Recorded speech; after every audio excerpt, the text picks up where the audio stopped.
જય માતાજીની સાહિત્યકાર પૌભા ગઢવીના એક સાંભળેલી સરસ મજાની વાત છે કે સૌરાષ્ટ્રની ભૂમિમાં અહીં તો પાણે પાણે ઇતિહાસની કથાઓ ધરબાયેલી પડી છે. એવી સૌરાષ્ટ્રની બહુ જૂની વાત અને જાણીતી વાત આજ હું આપને સંભળાવી રહ્યો છું કે આશરા ધર્મ માટે, નેક અને ટેક માટે માણસ ક્યાં સુધી એ સહન કરતો હશે અને પોતાના મનની કેટલી મજબૂતાઈ હશે એ આ પ્રસંગ યાદી આપે છે કે ગમે તેવા દુઃખ પડે પણ માણસે પોતાની નેક અને ટેક ખાતર કેટલું કેટલું સહન કર્યું છે. સૌરાષ્ટ્રનો એક વાણિયો ગંગાને કાંઠે જાય અને ગંગાજીની માલપાથી આમ કરીને આમ ધોબો ભરી અને ગંગાજીને પ્રાર્થના કરે કે હેકણ કટનો હાડરો જો ગંગા ત્રઠ જાય તો માનવીયા કુળ માય ભૂતનો હરજે ભગીરથ. હે મહાદેવ ભોળા શંભુના જટામાંથી નીકળેલી ગંગા, વિષ્ણુના ચરણ કમળોમાંથી નીકળેલી ગંગા, પવિત્ર પાણી આજ તને ખોબામાં લઈ અને સૂર્યની સામે અર્ધે આપતા આજ પ્રતિજ્ઞા કરું છું કે હું એક સાધુ જમાડીને જમીશ. બિલખાનો વાણિયો પ્રતિજ્ઞા કરે છે અને આ પ્રતિજ્ઞા કર્યા પછી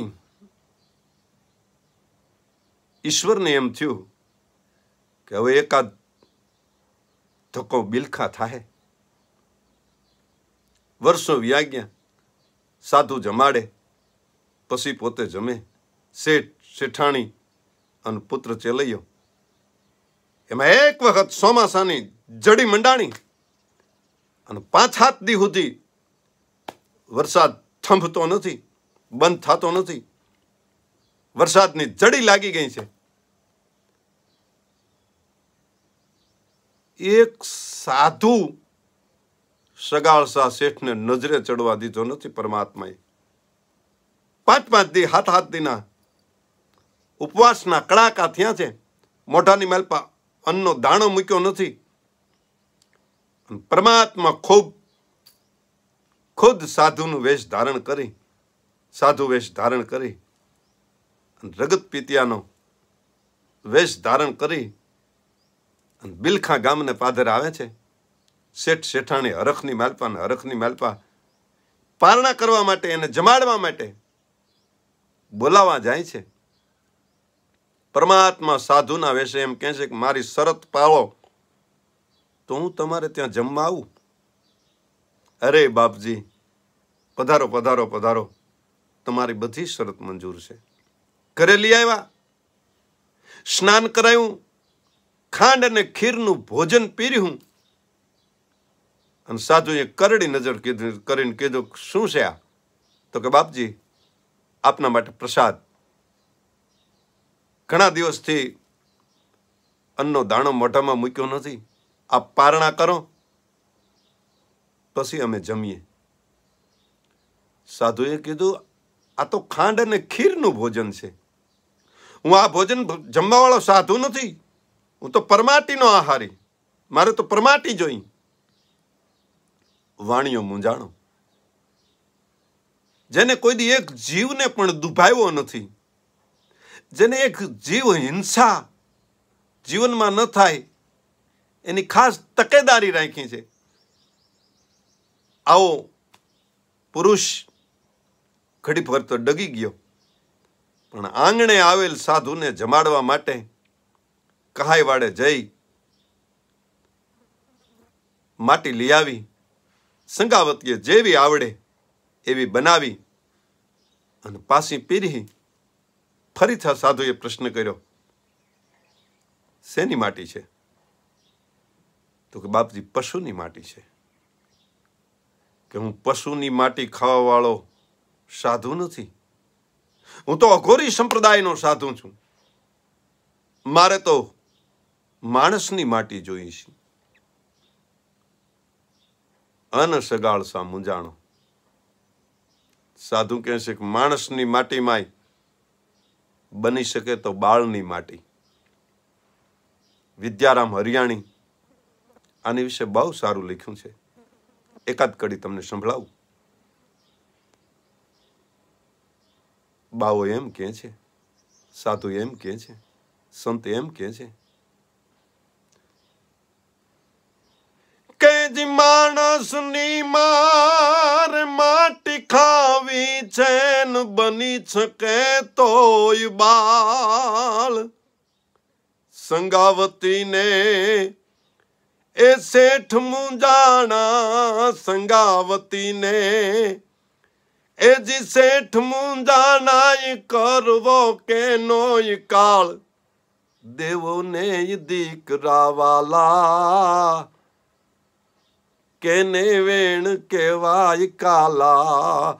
દેવો ને દીકરા વાલા. દીકરા કોને નો વાલા હોય? કોને એમ કેવું તમારો દીકરો આપો સાધુને જમાડવા માટે, એની માટી માટે?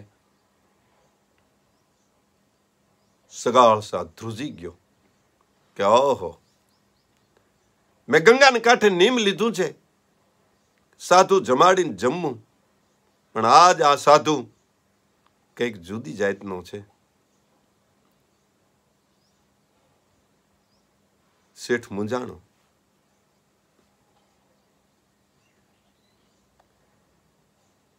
ત્યારે સંગાવતીએ કીધું, શેઠ સેલૈયો કોના માટે? બોલાવો સેલૈયાને. સેલૈયાને બોલાવ્યો. સેલૈયાને ખાંડણીયામાં ખાંડી અને પાછો ભોજનનો થાળ પીર્યો. ફરીથી સાધુએ કીધું, તમારા સૌરાષ્ટ્રનો નિયમ છે કે મહેમાનની હારે એકાદ કરધણી જમવા બેસે, બેસાડો તમારા એકાદ બાળકને. કે બાપજી, બાળકમાં તો એક સેલૈયો હતો, એ તો ખાંડીને આપને પીરહી દીધો. હવે અમારે બાળક નથી. અન સાધુ ક્રોધાયમાન થયો. તમારે બાળક નથી? તમે વાંજિયા છો. વાંજિયાના ઘરનું હું ખાતો નથી, હું યોગ ભ્રષ્ટ થઈ જાત. સારું કર્યું તમે બતાવી દીધું. વાંજિયાના ઘરનું તો હું ખાતો નથી. અન સગાળ સા મુંજાણા. આહા, સેલૈયો ગયો અને સાધુય પાછો જાય. કવિ એમ કે છે, કઈ સગાળ શા કે પ્રાગટા મારાય પૂર્વ જન્મ નાય પાપ. કા તો મેં એ જ સંત દુભવાન કા તુમારાય માને બાપ. ડુંગરિયામાં દવ લગાડ્યો, અબાવે મારો ખેલ બગાડ્યો. ડુંગરિયામાં દવ લગાડ્યો, એ બાવે મારો ખેલ બગાડ્યો. સેલૈયો ગયો અને સાધુય ભૂખ્યો પાછો જશે. અને પછી સંગાવતીએ કીધું, બાપજી, બાવા એટલે અમારા માટે બાપ, ભગવું કપડું એટલે અમારા માટે ભગવાન. દીકરી જે બાપને વાત કરી શકે ને, એ અમે સૌરાષ્ટ્રના નર નારી સાધુની આગળ વાત કરી શકી, બાવા આગળ વાત કરી શકી. બાવો તો અમારે બાપ થાય. બાવો એટલે અમારા માટે બાપ છે. અને બાપની પાસે કઈ છુપાવવાનું ન હોય. બાપજી, તમે એમ કહેતા હોય ને કે હું વાંજિયાનું ખાતો નથી, તો સાંભળી લ્યો કે શું. સંગાવતી બાપજીને કહે છે કે બાપજી, હવે તમે ઊભા ન થતા. કારણ કઈ બાપ જાણીને કહું છું, બાવાન પેટ સે મહિનાય પાંચ. મેર જેને એ સીતારામની એને ઊની નો આવે આંચ બેઠો હવ થશ માં બાવા જમાવી નય દઉં જાવા બેઠો હવ થશ માં બાવા જમાવી નય દઉં જાવા. મારા ઉદરની માલપા 5 મહિનાનું બાળક છે. મારું ઉદર ચીરી અને તમારી સામે બાળકને બેહારી દઉં. બાકી હવે ભોજન કર્યા વિના જવા ન દઉં. ઓળખી ગઈ શક્તિ. આમ કરીને આમ જ્યાં પાળી ઉગામી, કટાર ઉગામી, ત્યાં તો જે ઓરેલો વેશ હતો એ ગયો અને અસલિયતમાં કહેવાય છે કે પરમાત્મા પ્રસન્ન થઈ ગયો અને કીધું કે માગ સંગાવતી માગી આપી દઉં.